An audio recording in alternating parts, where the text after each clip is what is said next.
Hi, welcome to Tips on Teens. My name is Kent Toussaint, licensed marriage and family therapist. I'm the founder and clinical director of Teen Therapy Center. I'm also the executive director and chairman of the board of the up-and-coming new nonprofit organization, Child and Teen Counseling, which will be offering low-cost counseling to affordable counseling to people in the San Fernando Valley area for kids and teens, and also be a training ground for pre-licensed therapists. We're very excited about that. Hoping to get that launched and ready to go in May of this year. Anyways, I come to you every Wednesday at 12 o'clock on Facebook to answer your parenting questions that you email us at tipsonteens@teentherapycenter.com, or you message us here on Facebook. And today is the question. Here it goes.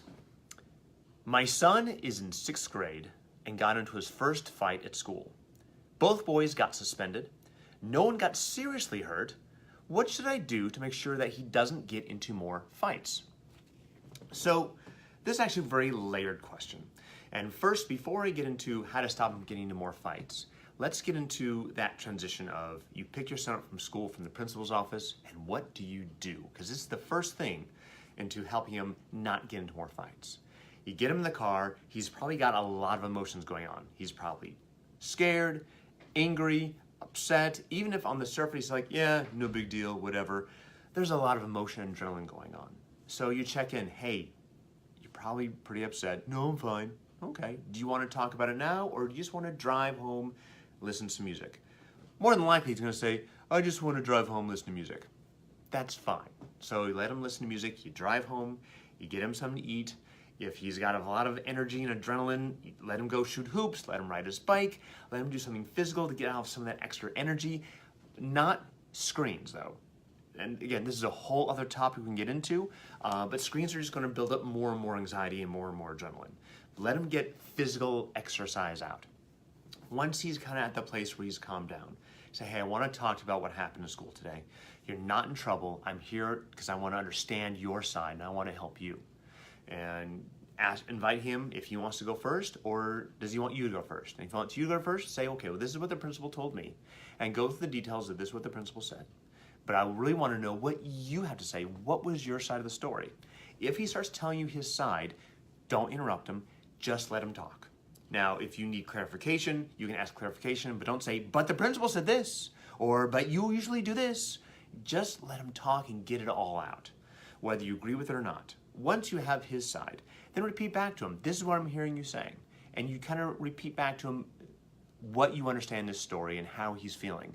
And let him go, yeah, that's how I see things. Okay, now you can compare what the principal said and what your son is saying and figure out where the middle ground is. Now, you're never going to find the absolute truth because there is no absolute truth. Your son's got an opinion. The guy he fought has an opinion. The principal has an opinion. The teacher's aide has an opinion. Everyone saw things a little bit differently. Don't try to figure out the ultimate truth. What you're trying to do is help him have empathy, help him not only for himself and from you, but also maybe understand what the other kid was going through. Now, he may have had very legitimate reasons to get into a fight. Some people say, violence is never the answer. You should never get to a fight. That's not necessarily true. Sometimes you really don't have an option. That's not always the case. Usually you do have options, but sometimes you don't. Sometimes there's no teacher's aide around. Sometimes it's just you and that guy and 3 other guys around you, and you cannot walk away. So you've got to defend yourself. Or someone else is getting bullied, and he felt he needed to defend somebody. Again, are there better ways? Possibly. But in the moment, it's hard to figure that out. So just because he got into a fight doesn't mean he's wrong. So we really have to figure out how do we help him understand what his options are in those moments, whether he could have walked away or not, whether he had to stand his ground and defend himself or someone else, or was he the bully? Was he the initiator? Was he picking on some kid? And if that's the case, how do we help him develop more empathy for other people? And that starts at home by him feeling that he has empathy from you, that you understand his feelings. Regardless if you guys agree or not, that you still feel, or he still feels, that you get him. You understand his feelings. That's the first and foremost part of empathy and helping someone not attack someone else. Work with the school to make sure that if your son and this other kid have a lot of problems, that maybe they're separated, maybe one's moved to a different class, Maybe they can work it out with the principal and hash things out. A lot of times when kids get into fights, once they fight, it's done with, it's over with, it's squashed, but not always. Again, there's no one way to handle this because there's 1,000 ways this can go, right? So it's really important to find out what is the best way for your son and your family. Again, if you feel that your son is the aggressor, what's going on is there's some anger or sadness or fear. There's some unmet emotional needs that he's not dealing with very well, and he's lashing out at other people. So it's helping him figure those out, whether it's therapy or more family meetings or more family time, too much screen time. Again, it's not about what the screen time is. It's more about the volume usually. But there is social media that kids have a hard time understanding and getting in tune with, or setting boundaries with, video games, setting boundaries with. So again, we can talk a long time about this. But the most important thing, if you don't want your son getting in more fights, make sure that he feels that he has empathy from you and he understands you, because it helps him translate that empathy to other people.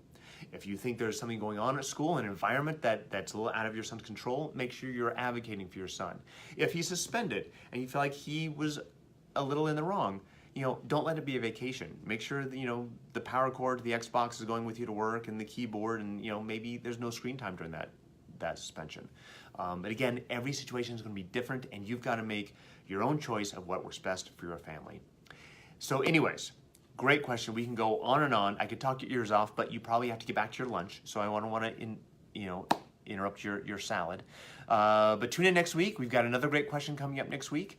And if you have questions, please email us at tipsonteens@teentherapycenter.com or message us here on Facebook. And we look forward to answering your questions every Wednesday at 12 o'clock on Facebook. Thanks again. This is Ken Toussaint, and I'll see you next week. Bye-bye.